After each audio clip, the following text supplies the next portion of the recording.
Hi there. Let's talk a bit about skiing in powder and some issues that bigger and larger skiers face when skiing. So in the last couple of months I was in contact with a couple of ski coaches and visited a couple of camps as well. And happy to share some learnings that I basically took away from that, and also some general thoughts and considerations I have regarding skiing in powder, especially when it comes to gear and how to ski. I really like what one coach said. There are two camps when it comes to skiing in powder: short technical hop turns, and the other way is stability through speed. The latter are basically those surfing long turns that you very often see, especially in ski movies, and they're absolutely great and cool way to do it. But when it comes to skiing in powder, during one of the ski camps, what one of the coaches said is that from a skill level standpoint is that once you unlock the hop turn, you are always able to negotiate any kind of terrain. You're able to shut down speed very, very easily. You can really find ways out of terrain when speed doesn't allow for it. So since I'd like to learn and be better and safer on the mountains, I'd really like to learn and be better in those hop turns, and I'd really like to revert back to them when conditions don't allow for anything else. And faster turns, happy to try them out more as well and do them when conditions allow for them. But I just think that being technical in some ways is really great as well. So let's take maybe a look into the theory on how those hop turns work and how that power skiing in general maybe even works. And one thing that I learned back then is that, I mean, in general, when you always in powder, you keep your feet together, you keep the skis together as much as possible to have as large of a platform as possible. And then the other thing is that you're always supposed to be perpendicular to the slope, right? So basically, if this is the slope, as a skier, you want to be perpendicular to it. If it moves like this, you want to be perpendicular to it still. And then you start, as a first exercise that we did, you start hopping perpendicular to the slope. And I think they're called dolphin hops in some exercises. So that's what we did. And once you basically are comfortable with that, and you're supposed to get a feeling for the snow with that as well, and it's always a good exercise when you first go into a snow field, onto fresh snow, that you're doing that just to get a feel for it. And then once you basically get a feel for the hopping, then you start turning and doing those like hockey stop turns. You swivel the skis into the different directions that you're going, almost like hockey stops. And there are a couple of challenges that come with that.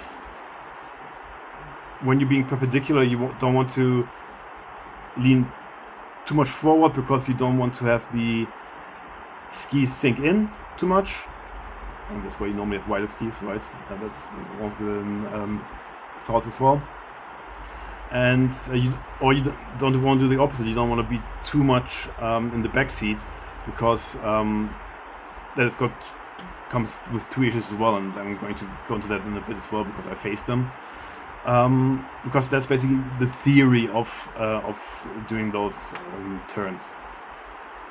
So while I do lack the general skill yet, and I really want to try them, and since I had the camp, I've been trying that out in different kinds of snow as well. So there's some thoughts also into the gear direction. And that's one that really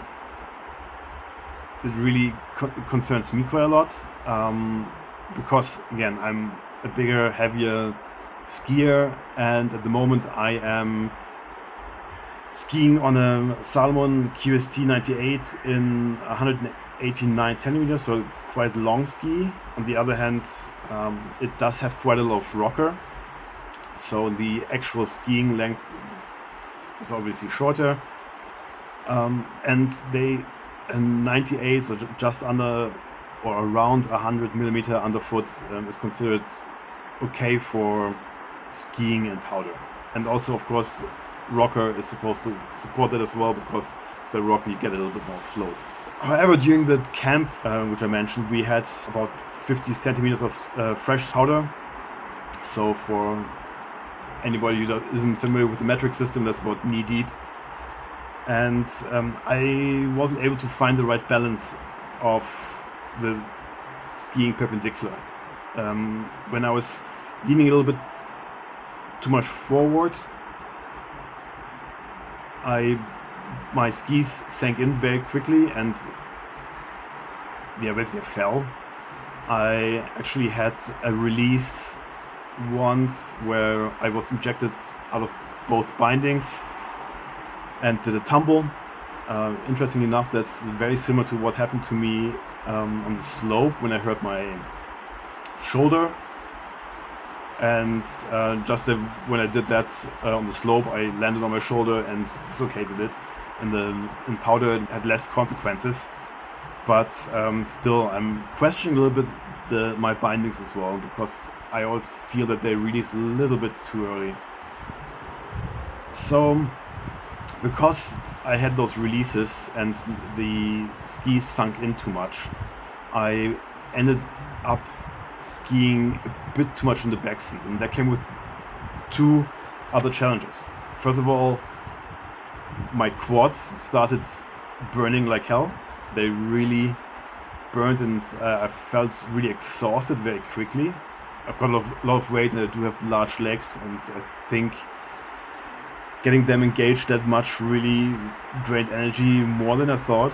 So there's something to train on as well. And the other thing, and I think the more consequential thing, was as well that I wasn't able to release the tails for the hop turns properly. So when I came up, I tried to do the turn, but because I was in the back seat, the tails were still in the snow, and I wasn't able to really get them to go onto the different sides and do the turns. So I need to find solutions how to do that. And while I think that it's, of course, technique in there, I think that it's also the gear that plays a role there. So some questions that I have is, should I get wider skis to try it? So I would really like to try out something that's 110 to 120 millimeters underfoot. And the other thing that I'm actually wondering is if the mount point of my current setup isn't too far forward. So while it is the recommended mount point for the QSTs, I think that it's a bit too much on the progressive side, and that means that it's a little bit more forward to the middle, and I've got a longer tail. So if I would move the binding further back, I've got more float in front because it's longer, and I've got and with a shorter tail, I'm more able to get it turned easier, right? And it's easier to release them out of the snow. So that's two things I would really like to try out and experiment. And bindings, that's going to be a different video by itself, because I do have a couple of questions and thoughts around that as well. But that's really something that I would like to test out and really test different skis. So I would like to test probably the QSTs in a different width as well, and with a little bit of a different mount point. And also would try to generally try different skis in a wider width as well. Some that I'm really looking into is the head core. I mentioned in the other video I tried out the head core 111, but that was in piste. Already felt quite good actually. Not sure if the mount point was recommended, but I was able to feel that the tail was able to release a little bit better, at least when doing kind of a hop turn, even on that cruddy and slushy snow that we had back then. And also like to try the 117, of course, more width, right, better float, and me being a large guy, heavy, I would really like to see if that is more important for me at the moment. And while they are, as far as I know, they've got camber underfoot and they're very directional skis. I'd also like to try something more playful, so something like the Forefront Hoji and Renegades.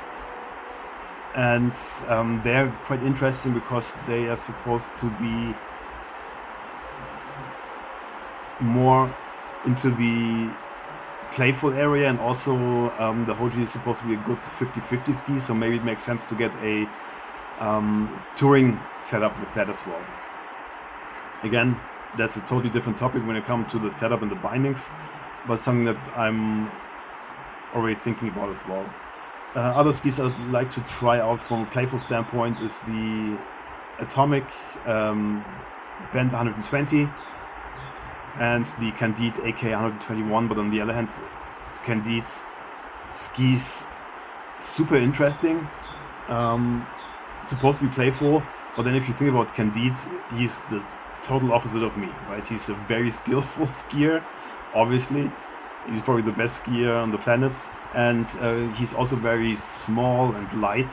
So if he's got a 120 millimeter ski, which is tailored to his skiing and to his size and weight, that's probably not going to work for me, or at least in theory. So really want to see how that works, and I would really love to see that. And the other thing is then, of course, the bindings. What kind of bindings do I want to put on there? Do I want to go into a hybrid setup? Do I want to have my ski with my Alpine boots that I have at the moment? I absolutely love those boots. I think they are the best boots I could have, especially when it comes to technique, when I want to have the control. Absolutely makes sense to have those boots, but on the other hand, if I want to try out and go into a bit more of a backcountry, do I want to get dedicated skis for that, or do I want to have something hybrid? If I've got something hybrid and touring boot again that works with the same binding system, at least in one way or another, so that's something that I'm really going to tackle on a different video, but just some thoughts that I have at the moment. If you've got some comments, happy for you to leave them down where they belong, and yeah, also leave a like and a subscribe. Happy to hear some of your thoughts, but really thought that this is something that I'd like to share, what my thought system is at the moment, where I think that there's so many questions for me regarding to gear, what makes sense, what I would like to try, and something that where you read tests or watch tests, that this never really plays a role, right? Very rarely they go into the weight of a skier, and it's always about skill level. But if you consider that there's really some heavier folks out there who still would like to play in deep snow, and from a ability level should be able to at least go in there, maybe not be the most skillful, but at least do the surfing and the long turns in there, what kind of gear should work for them, and what setup do they need? So really something that I really would like to test out and experience and find out, and at the moment there's a lot of questions, and they need to be answered at some point. So until the next one, bye.